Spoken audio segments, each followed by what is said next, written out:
कभी कभी जिंदगी को बदलने के लिए 100 किताबें नहीं, 100 मोटिवेशनल कोट्स नहीं, बस एक सही लाइन काफी होता है।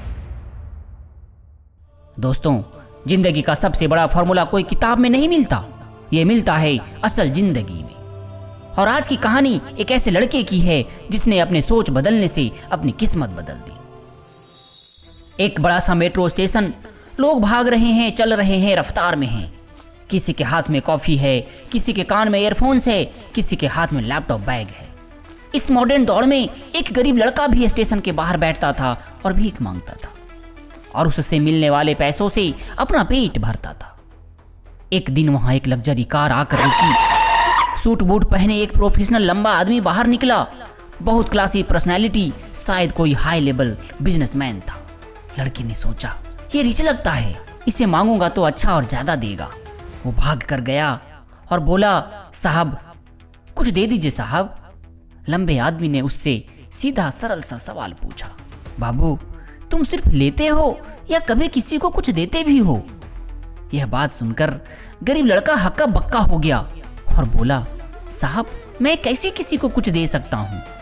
मैं तो खुद गरीब हूं, मेरे पास देने को कुछ भी नहीं है। उस आदमी ने सिर्फ एक लाइन बोली और चला गया। जिनके पास देने को कुछ नहीं, उन्हें लेने का भी हक नहीं होता, और वो चल दिया। लग्जरी कार चली गई, लेकिन वो एक लाइन उस गरीब लड़के के दिमाग पर हथौड़ी की तरह चोट कर दिया। 2 दिनों तक वो सिर्फ सोचता रहा, मैं कुछ दे नहीं सकता, शायद इसीलिए लोग मुझे देते भी नहीं हैं। तीसरे दिन उसे एक प्यारा सा जवाब मिला। स्टेशन के पास पार्क में कुछ जंगली फूल उगे थे। उसने सोचा कि जब लोग मुझे पैसे देंगे तो बदले में मैं उन्हें फूल दूंगा, यानी अब भीख नहीं लेन देन करूंगा। वो फूल तोड़कर अपनी जेब में रखता है और फिर मेट्रो में जाकर अब वो भीख नहीं बल्कि गिव एंड टेक करता है। जो उसे 5-10 रुपए दे देते, वो उन्हें एक प्यारा सा फूल पकड़ाता, जिसके कारण लोग खुश हो जाते।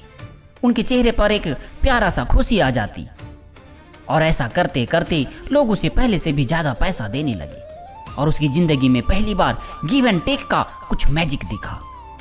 कुछ दिनों के बाद वही लंबा आदमी फिर स्टेशन पर आता है। गरीब लड़का तुरंत भागा और बोला, साहब साहब आज मेरे पास देने को कुछ फूल हैं, आप बदले में जो दे सकें दीजिए। लंबे आदमी ने मुस्कुराकर उसे पैसे दिए और उसके हाथ से फूल लिया और बोला, अच्छा है, अब तुम भी व्यापारी बन चुके हो। ये लाइन उसके दिल में दूसरी बार फिर से चोट कर दिया। वो फिर से घर जाने के बाद उस बात को सोचता है और उस रात वो लड़का अपनी जिंदगी का सबसे बड़ा डिसीजन लेता है और वह फैसला करता है कि अब मैं भिखारी नहीं, मैं व्यापारी हूं। और अगले दिन से वो उस स्टेशन पर कभी दिखा ही नहीं। 6 महीने बीत गए। 6 महीने के बाद उसी स्टेशन पर 2 सूट बूट वाले बिजनेसमैन खड़े थे। एक ने दूसरे से हाथ मिलाया और बोला, क्या आपने मुझे पहचाना साहब? दूसरा बोला, नहीं, मैं तो नहीं पहचाना। पहला मुस्कुराया और बोला, मैं वही गरीब लड़का हूं जिसे आपने गिव एंड टेक सिखाया था। दूसरा चौंक गया और बोला, अच्छा अब क्या करते हो? पहला बोला, अब मैं फूलों का होलसेलर सप्लायर हूं साहब। पहले लोग मुझे भीख देते थे, आज लोग मुझसे फूल खरीदते हैं।